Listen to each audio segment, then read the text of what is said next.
Les prochaines 20 minutes. Merci, bonjour à tous, merci à vous d'être là, merci aux courageux d'être venus un dimanche matin. Hier j'ai oublié de remercier les traductrices et je le fais aujourd'hui parce que c'est un beau travail. Je vais essayer de parler lentement, mais en tout cas merci à vous et merci à tous les bénévoles qui ont permis ce bandung. Et ce n'est pas avec un cœur très léger que je parle aujourd'hui. Mon cœur est lourd. Et je voudrais dire notre privilège, notre grand privilège de blanc ou de blanchi, d'être ici en toute sécurité, dans un pays civilisé, dans une université civilisée, pendant que des barbares se font bombarder.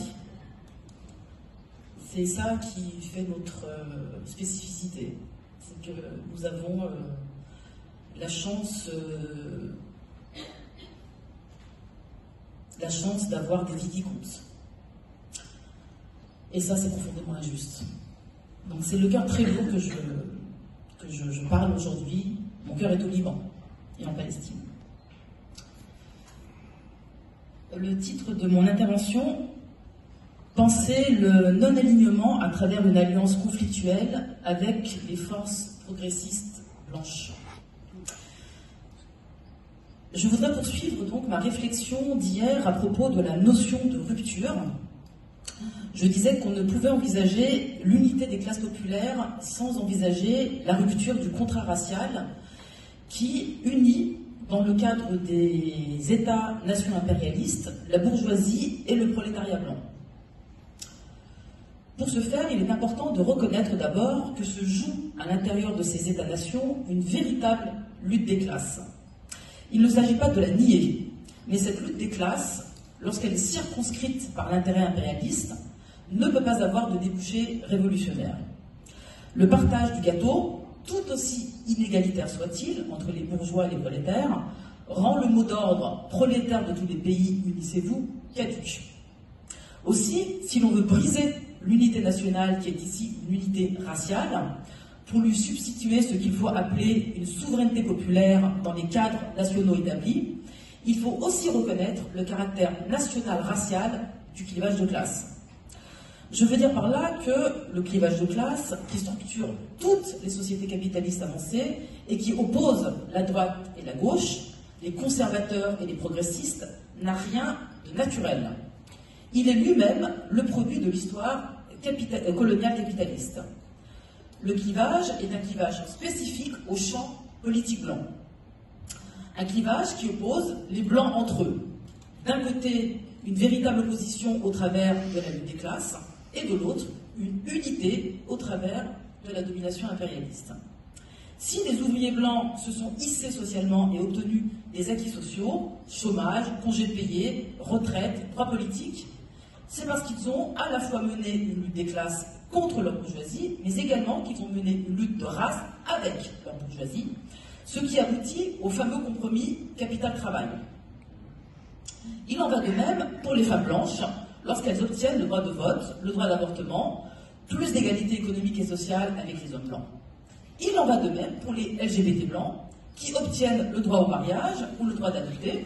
Tous ces acquis se font grâce à la lutte des classes et ses différentes modalités, et grâce à la domination impérialiste. Aussi, le glissement, et ça c'est important, le glissement du monde ouvrier, des femmes ou des LGBT vers la droite, sous la forme du chauvinisme, du fémonationalisme ou de l'homonationalisme, n'est en rien un accident de l'histoire, une aporie ou une contradiction au sein des conflits qui structurent le champ politique blanc.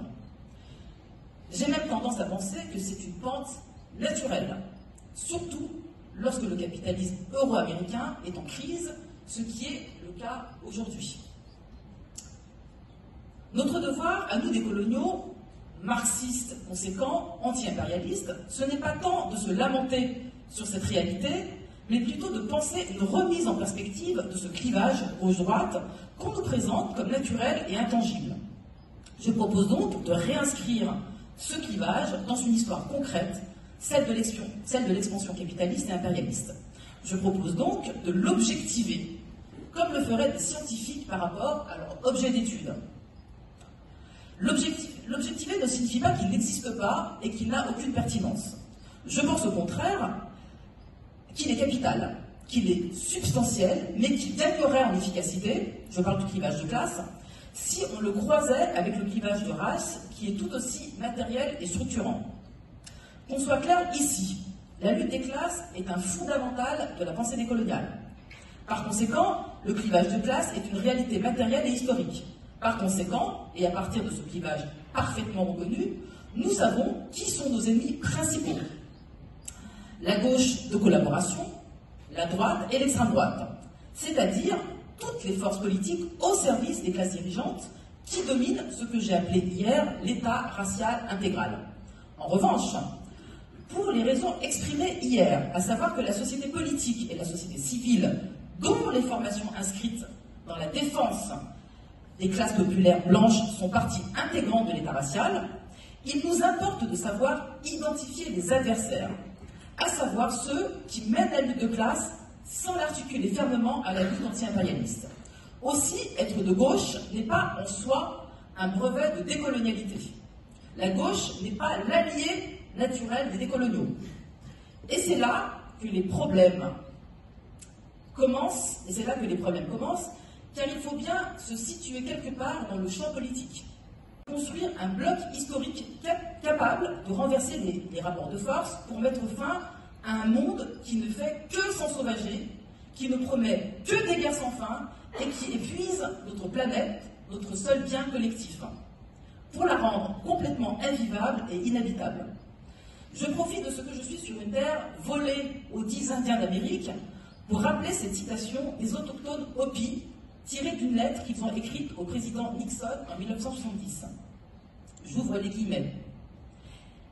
Et la voie du grand esprit est devenue difficile à voir pour presque tous les hommes, et même pour beaucoup d'autochtones, qui ont choisi de suivre la voie de l'homme blanc. Aujourd'hui, les terres sacrées où vivent les Hopis sont profanées par des hommes qui cherchent du charbon et de l'eau dans notre sol, afin de créer plus d'énergie pour les villes de l'homme blanc. On ne doit pas permettre que cela continue, sans quoi notre mère nature réagirait de telle manière que presque tous les hommes auraient à subir la faim qui a déjà commencé. Je ferme les guillemets. Vous voyez que cette citation est déjà une forme de non-alignement qui est le sujet d'aujourd'hui. Si notre objectif est bien de mettre fin au saccage du vivant, et si les forces politiques existantes échouent à se hisser à la hauteur des enjeux de l'histoire, il devient urgent de penser, comme Gramsci nous y invitait déjà, la question de l'hégémonie, donc du bloc historique, donc de l'unité des classes populaires. Il faut donc bien trouver un cadre d'alliance avec la gauche radicale, non collaborationniste, mais pas encore décoloniale. Pour cela, je vais m'aider de cette citation de Sadri Chiari, théoricien décolonial d'origine tunisienne, qui a écrit à propos de la gauche radicale. Parce qu'elle est notre allié privilégié, elle est notre adversaire premier. C'est là que se pose concrètement la question du non-alignement avec cette gauche, mais aussi de l'alliance conflictuelle qu'il faut assumer avec elle, malgré le non-alignement qui est le nôtre. Si on admet ici que la gauche radicale fait bien partie du champ politique blanc et que les non-blancs y sont marginalisés ou exclus, il convient de reconnaître aux non-blancs le droit de construire leur propre autonomie et leur propre existence politique. C'est ce que nous faisons ici au Bandung. Leur droit de penser la classe à partir de la race et de faire de cette dernière un axe principal. Ce non-alignement consiste donc à cesser de tourner autour du soleil blanc, mais à produire sa propre pensée politique, à partir de sa propre histoire, de sa propre condition et de sa propre expérience. Et ensuite, de définir son propre agenda politique et sa propre stratégie. Exister, c'est exister politiquement, comme le disait le sociologue Abdelmalek Sayad. Ceci est la phase 1 du non-alignement. Mais il y a une phase 2. Et donc la phase 2 du non-alignement est de passer toutes les luttes blanches, dites d'émancipation, au crible de la théorie décoloniale. C'est-à-dire ne pas considérer d'emblée que les luttes dites progressistes, qui sont taillées pour les blancs, le seraient automatiquement pour les sujets coloniaux. Et je dirais même qu'il faut cesser de considérer le progressisme lui-même comme notre seul horizon quand on sait que ce progressisme est lui-même façonné par les contraintes de l'État-nation impérialiste. Je voudrais donner quelques exemples à travers la lutte des classes, le féminisme, le mouvement LGBT et enfin l'idée de sécularité. 1. La lutte des classes. Donc je prends des exemples de ce qui est considéré comme progressiste. Donc la lutte des classes, menée par le prolétariat blanc, est-elle universelle ou sert-elle d'abord les intérêts du corps légitime de la nation? Nous savons, nous, décoloniaux, que la plupart des partis communistes européens, notamment français et anglais, ont mené des politiques chauvines et ont soutenu le colonialisme de leurs États. De ce point de vue, le non-alignement des prolétariats non blancs consiste à pointer du doigt cette complicité et mettre en évidence que l'espace-temps blanc n'est pas l'espace-temps indigène, ce qui en soi justifie la rupture, l'autonomie. Le non-alignement, c'est la conscience décoloniale qu'il faut penser la lutte des classes à partir d'une perspective anti-impérialiste. 2. Le féminisme. Celui-ci est-il un mouvement historique et politique qui consiste... Alors celui-ci, est un mouvement historique et politique qui consiste à mettre en cause le caractère hétérosexiste des démocraties occidentales. Les femmes ne sont pas les égales des hommes, ce qui est un fait indiscutable. Mais ce féminisme est-il universel ou est-il un phénomène situé dans l'espace et dans le temps? Y a-t-il féminisme partout où il y a des femmes?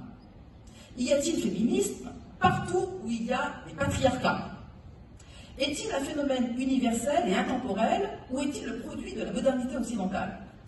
Prend-il en compte la spécificité de la condition des femmes non blanches, mais mieux, prend-il en compte la spécificité du genre masculin non blanc dans la manière dont le capitalisme met certes en compétition les hommes et les femmes entre elles, mais aussi les hommes entre eux, faisant des hommes non blancs l'une des cibles du patriarcat blanc, nous obligeant à considérer que les hommes non blancs ne sont pas opprimés simplement par la race, mais aussi par le genre. Le non-alignement sur le féminisme blanc, c'est de relativiser sa portée universelle et de rétablir les véritables relations de pouvoir, mettant dans le nord global les hommes non blancs en dessous des femmes non blanches, dans leur rapport à l'État et à la violence de ce dernier. En France, ce sont les hommes non blancs et non les femmes non blanches qui sont tués majoritairement par la police et qui peuplent les prisons.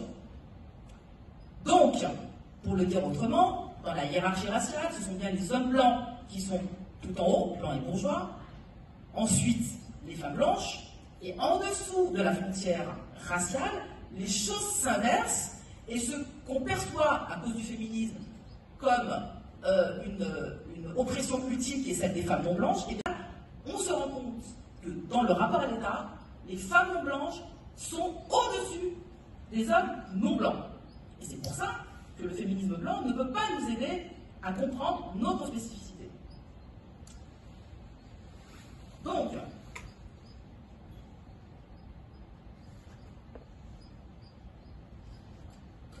la question LGBT. La politisation de la sexualité est-elle une forme d'émancipation universelle ou a-t-elle son histoire propre, inscrite dans la trajectoire spécifique des pays capitalistes avancés, dont les structures hétérosexistes, qu'il faut bien entendu combattre, sont au fondement des États-nations coloniaux? Les homosexuels des pays du Sud, qui ne s'identifient pas nécessairement comme homosexuels et qui ne politisent pas leur sexualité, sont-ils en déficit de conscience? Sont-ils en retard sur le progrès? Le non-alignement consiste à mettre en lumière la multiplicité des rapports à la sexualité qui ont été écrasés et éradiqués par l'homogénéisation coloniale des pratiques hétérosexistes occidentales et par l'homogénéisation des manières de les combattre. 4. La lutte contre l'antisémitisme. Les Juifs sont-ils victimes de l'antisémitisme partout dans le monde de manière universelle et intemporelle? Le fait est que l'antisémitisme moderne est un phénomène strictement européen qui s'est transformé depuis 1945 en philosémitisme que je considère comme étant la forme contemporaine de l'antisémitisme qui refuse de désacraliser les Juifs, c'est-à-dire qui refuse d'en faire des membres à part entière de la nation blanche et qui les inscrit donc dans une place spécifique dans la hiérarchie raciale, ni blanc ni indigène. en dessous des Blancs, mais au-dessus des Noirs, des Arabes et des Noirs. C'est-à-dire en compétition avec eux, avec ceux d'en bas, ce qui produit et reproduit l'antisémitisme de ceux d'en bas. Le non-alignement, c'est ici à la fois de combattre l'idée que les Juifs occupent la position qui est la leur par je ne sais quelle machination ou machiavélisme propre aux Juifs, comme le croient les antisémites, mais de comprendre que c'est l'État racial qui choisit la place que doivent occuper les différentes communautés non blanches et qui les met en compétition. 5. L'idée de sécularisation. Celle qui consiste à séparer l'Église de l'État, à la fois de la politique, est-elle un horizon vers lequel nous devons tous tendre? Est-elle émancipatrice en soi? Sommes-nous plus émancipés quand on a chassé l'idée de Dieu de l'espace public, quand on en a fait une affaire strictement privée? Sommes-nous plus émancipés quand nous avons remplacé Dieu par le Dieu dollar? Le non-alignement consiste ici à contester au dollar et au libéralisme son caractère divin. Je pourrais multiplier des exemples de toutes ces perspectives qui font l'identité de gauche, mais qui sont en dissonance avec l'expérience historique et la condition non blanche, et souvent en dissonance avec un projet révolutionnaire ou du moins de transformation sociale. Ce sont donc des points de conflit qu'il faut problématiser et dépasser, car ils sont source de conflits, voire d'opposition. Je vais terminer. Si nous échouons à les résoudre, alors l'alliance n'est pas possible. L'idée ici, c'est de faire comprendre que le non-alignement n'est pas affaire de caprice ou de posture. Il s'agit de reconnaître l'histoire et les trajectoires spécifiques des groupes exploités, qu'ils soient blancs ou non blancs, identifier leur place dans les rapports sociaux et de pouvoir pour pouvoir identifier les points d'accord et les points de rupture. Il s'agit aussi de faire comprendre que les solutions et les points de vue apportés par la pensée décoloniale sont aussi profitables aux peuples de gauche, qu'ils peuvent aussi aider les Blancs à repenser leurs propres conditions. Il s'agit surtout de ne pas jeter le bébé avec l'eau du bain. Ce n'est pas parce qu'on va, par exemple, théoriser l'oppression spécifique des hommes non blancs qu'il faudra nous confondre avec des masculinistes. Car de la même manière qu'on ne peut pas confondre le nationalisme des pays colonisateurs avec le nationalisme des pays colonisés, les Palestiniens par exemple, on ne peut pas confondre le masculinisme blanc adossé au pouvoir blanc et impérialiste avec la masculinité des hommes non blancs, habitants du Nord et victimes d'oppressions multiples et dépourvus de pouvoir. Il faut admettre ici un oxymore, il existe des patriarcats impuissants. Cela ne signifie pas qu'il faut excuser la violence des hommes, qu'il faut excuser la violence envers les femmes de leur communauté, car elle existe et elle est réelle, mais qu'il faut l'analyser correctement, située concrètement dans des rapports de pouvoir pour y mettre fin. C'est sur cette base qu'il faudra bâtir des alliances conflictuelles, à savoir des alliances qui définissent des objectifs contre un ennemi principal et qui, en même temps, sont capables de composer et de dépasser ces contradictions internes. L'idée étant, au final, de définir les structures bourgeoises, racistes et hétérosexistes comme étant nos ennemis principaux et non les individus traversés par des affects bourgeois, car nous sommes tous traversés par des affects bourgeois. Des individus blancs traversés par des affects racistes, car nous sommes tous traversés par des affects racistes. Des hommes traversés par des affects sexistes, car nous sommes tous traversés par des affects sexistes. Des personnes traversées par des affects homophobes, car nous sommes tous traversés par des affects homophobes. Pour le dire autrement, il faut économiser nos munitions et éviter le piège du progressisme libéral qui nous fait faire une guerre tous azimuts aux individus plutôt qu'aux structures. Or, le progressisme libéral est la nouvelle forme de l'humanisme blanc et de la bonne conscience. Je suis par exemple tout à fait convaincu qu'ici à l'UQAM, ce progressisme a le vent en poupe.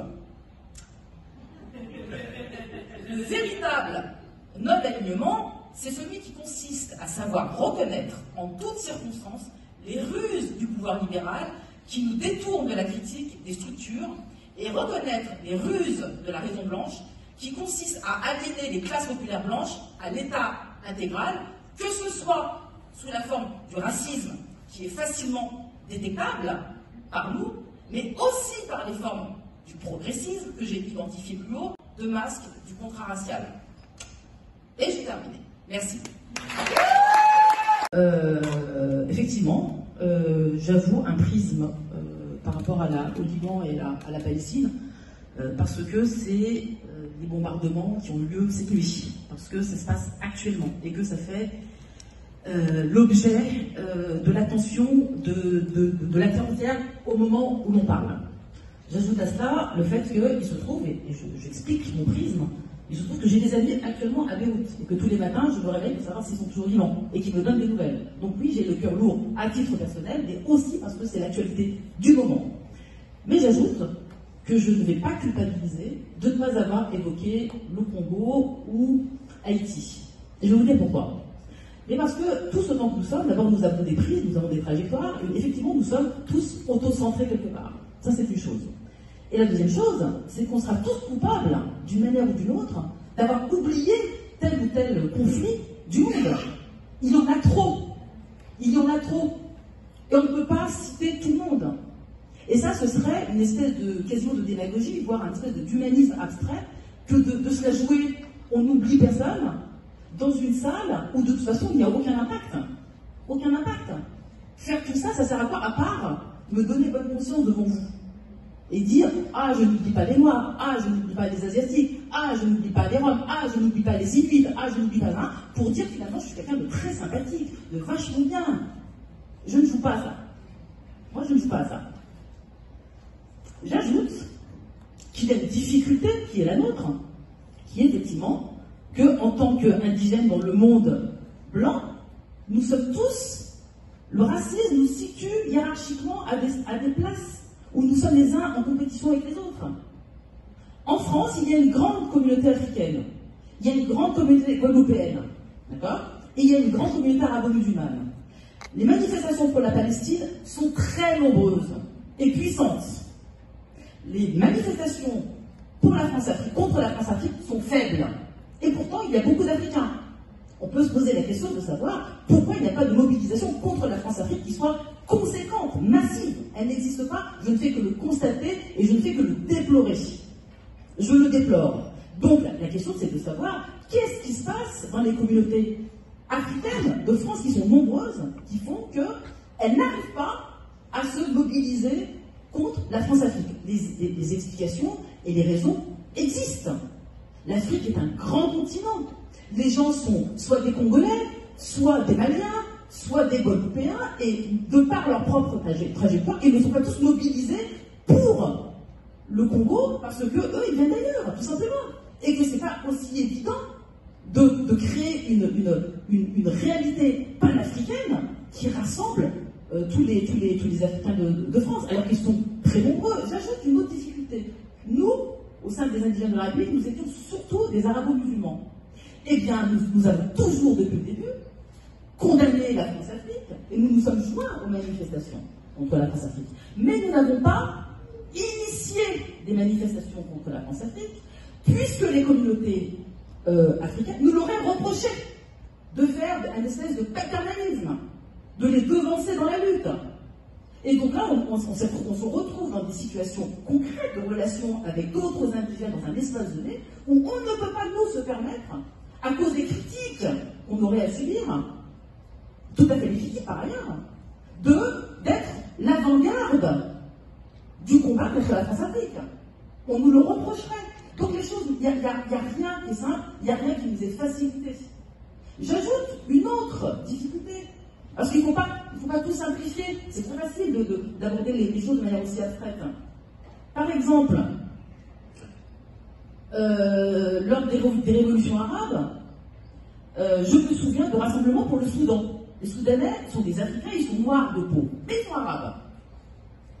Eh bien, les communautés africaines non arabes, c'est-à-dire qui sont majoritaires en France, qui ne sont pas arabes, qui peuvent être musulmanes ou chrétiennes, ne se sont pas mobilisées pour les Soudanais.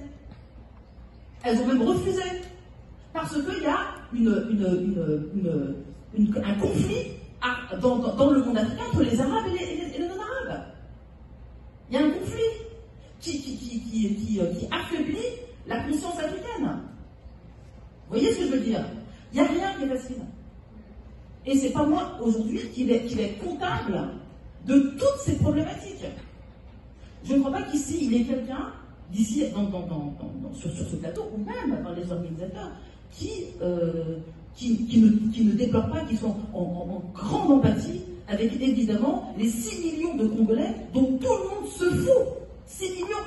Nous-mêmes, au sein des indigènes de la République, combien de fois nous avons dit, et que c'est quelque chose qui perturbe notre conscience, c'est pas en Palestine qu'il y a le plus de morts. Le nombre de morts en Palestine n'est pas si extravagant. C'est juste qu'il y a un enjeu géopolitique particulier qui fait de la Palestine un enjeu mondial. Mais en termes de morts, c'est pas là qu'il y a le plus de morts. Il y a 6 millions de Congolais qui ont disparu, qui ont été tués, qui ont été massacrés. Tout le monde s'en fout, ça ne compte pas. Et ça fait bien partie des problématiques qui touchent notre conscience profondément. Mais si je passe mon temps à dire ça, mais sans prolongement politique réel, c'était juste le dire pour avoir la bonne conscience de le dire, je peux le faire. Je peux le faire. Mais le fait est que la conscience mondiale, et française en particulier, s'en fout. Parmi lesquels, ceux qui s'en foutent, les autres indigènes, les arabo-musulmans, s'en foutent. Notre anti-impérialisme est un faible anti-impérialisme, il n'est pas conséquent. Donc ça fait partie de nos problématiques. C'est vrai, ça fait partie de nos problématiques. Eh bien, ça fait partie des grands enjeux, parmi tous ceux qu'on a déjà cités jusqu'ici, et qui montrent le caractère gigantesque de notre défi. Gigantesque. C'est tout.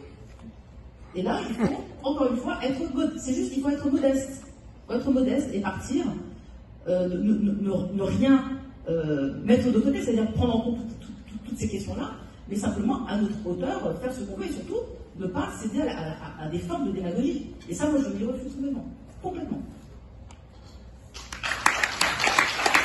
Ça va me permettre d'aller très très vite.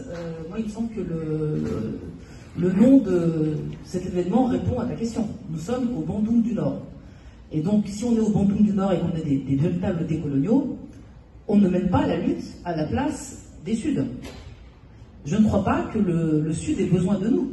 Je ne crois pas qu'il faille se substituer à lui. Je pense que le Sud, tout à l'heure quelqu'un a dit, mais je le répète ici, je pense que les luttes du Sud participent à notre libération à nous, et pas l'inverse. Il n'en reste pas moins qu'on n'a pas à se substituer, ni à donner des leçons, ni à faire quoi que ce soit. Nous sommes, c'est précisément parce qu'on participe au Bandung du Nord, c'est précisément parce que nous situons, alors c'est peut-être pas le cas de Hamza ici présent parce qu'il n'est pas panafricaniste, mais pour ceux qui mènent leur lutte à l'intérieur de l'Empire, comme c'est mon cas par exemple, depuis le début, nous avons toujours dit, nous menons la lutte contre notre propre impérialisme, et c'est notre seule manière, et la manière la plus conséquente, d'être solidaire des luttes du Sud. C'est tout. On a rompu avec le paternalisme d'antan qui consistait justement à donner des leçons au Sud. Le Sud mène ses propres luttes, le Sud a ses propres agendas, le Sud s'unit ou se désunit, ce n'est pas notre affaire, ce n'est pas à nous de décider cet agenda-là. Nous, on est au cœur de l'Empire, on milite contre les intérêts français, canadiens, états-uniens, etc., au cœur de l'Empire. C'est notre seule manière d'envisager la solidarité internationaliste. Et pour moi, elle n'a rien d'autre, on n'a rien d'autre à faire. C'est tout. Et là, il y a eu une révolution tunisienne en 2011, ils ne nous ont pas attendus. On a été mis devant le fait accompli et on a donc suivi et soutenu de là où on était. Pareil pour le Hirak algérien, pareil pour l'ensemble des luttes qui nous viennent du Sud et dont, je répète, qu'elles participent de notre propre libération. Donc effectivement, je pense que la libération viendra du Sud. Nous, on apporte notre pierre là où on est. C'est tout. Merci.